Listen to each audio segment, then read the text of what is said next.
Jai Mahamaya Ki Jai. In our last discourse, we heard about the Divine Mother speaking to the Himalayas and to the Devas about self-realization. We'll move on to chapter 33. The Divine Mother said, "O Himalayas, Giraja, this whole universe, moving and unmoving, is created by my Maya Shakti. This Maya is conceived in me. It is not in reality different or separate from me. So I am the only Chit and intelligence. There is no other intelligence than me. Viewed practically, it is known variously as Maya Vidya. But viewed really from the point of Brahma, there is no such thing as Maya. Only one Brahman exists. I am that Brahma of the nature of intelligence. I create this whole world on this unchangeable, eternal Brahma and enter first as prana, vital breath, within it in the form of Chidasa. O mountain, unless I enter as breath, how can this birth and death and leaving and retaking bodies after bodies be accounted for? As one great akasa is denominated variously, Gatapasya, akasa is the air, Pratakasa, akasa in cloth or picture. So I also appear variously by acknowledging giving this prana in various places due to avidya and various antakaranas. As the sun rays are never defiled when they illuminate various objects on earth, so I too am not defiled in entering thus into various high and low hearts. The ignorant people attach bhuti and other things of activity on me and say that Atman is the doer.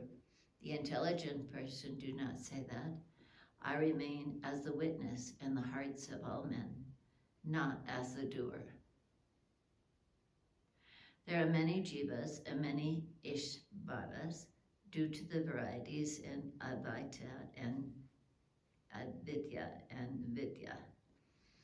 Really, it is Maya that differentiates into men, beasts, and various other jivas, and it is Maya that differentiates into Brahma, Vishnu, and other Ishvaras. As the one pervading sky, so one all-pervading Paramatma is called Paramatma, Jivamatma. As the jivas are conceived many by Maya, not in reality, so Ishvaras also are conceived many by Maya, not in essence.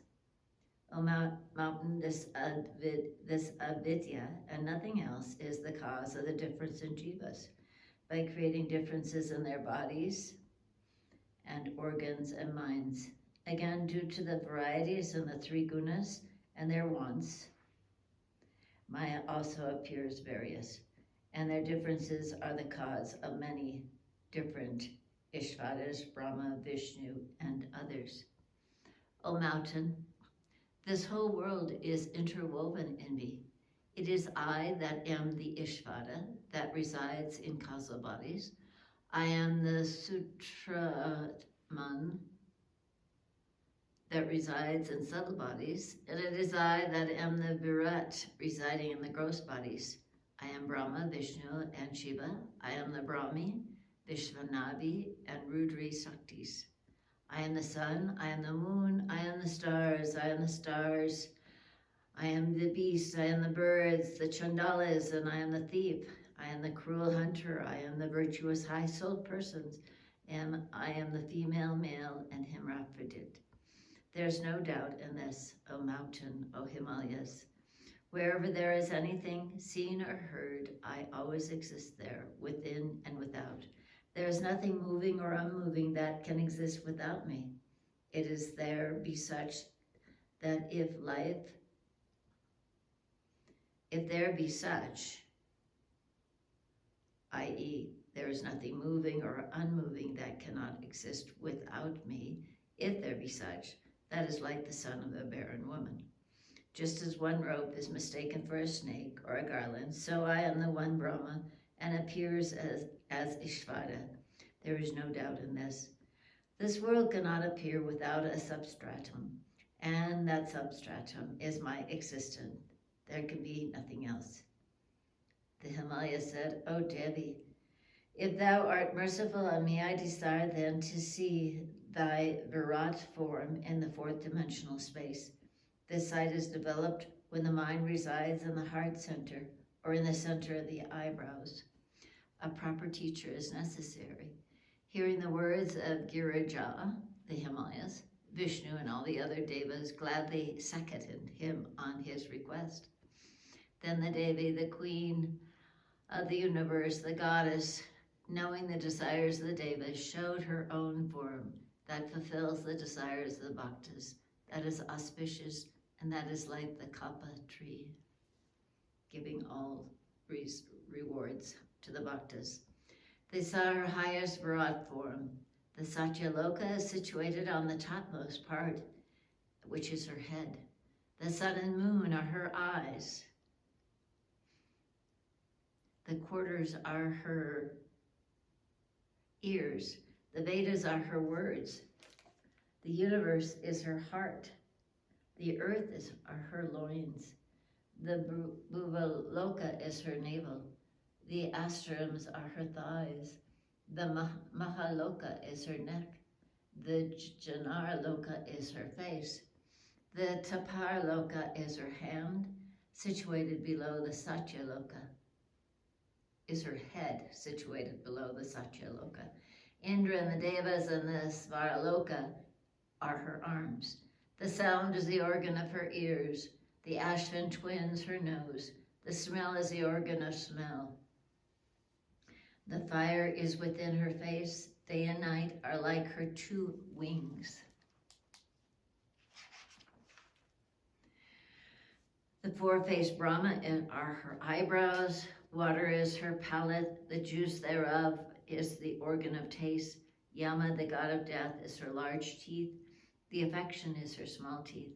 Maya is her smile. The creation of the universe is her side looks. Modesty is her upper lip. Covetousness is her lower lip. Unrighteousness is her back. The Prajapati is her organ of generation. The oceans are her bowels. The mountains are her bones. The rivers are her veins. And the trees are the hairs of her body.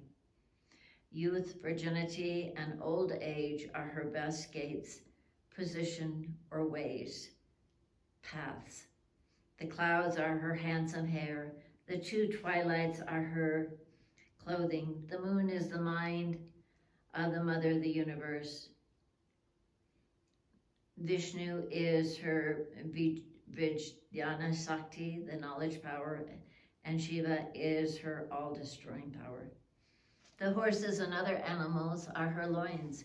The lower regions are her lower regions, from her hip to her feet.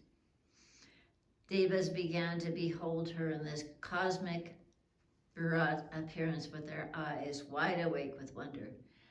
Suddenly thousands of fiery rays emitted from her form. She began to lick the whole universe with her lips. The two rows of her teeth began to make horrible sounds. Fires came out from her eyes. Various weapons were seen in her hands, and the Brahmins and the Ksatras all became the food of this awful deity. Thousands of heads, eyes, and feet were seen in this form. Crows of suns, crows of lightning flashes mingled here, horrible, awful. This appearance looked terrific to the eyes, heart, and mind.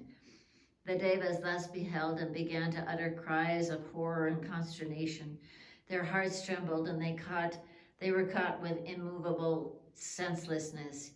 Here is the Devi, our mother and preserver. This idea vanished away at once from their minds. At that moment, the Vedas that were on the four sides of the Devi removed the swoon of the Devas and made them conscious.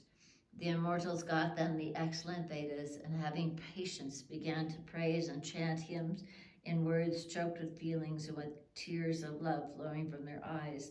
The Devas said, O Mother, forgive our faults, protect us, the miserable that are born of thee. O protect us of the Devas, withhold thy anger. We are very much terrified at the sight of thy form. O Devi, we are inferior mortals. What prayers can we offer to thee? Thou thyself canst not measure thy powers. How then can we, who are born later, know to thy greatness?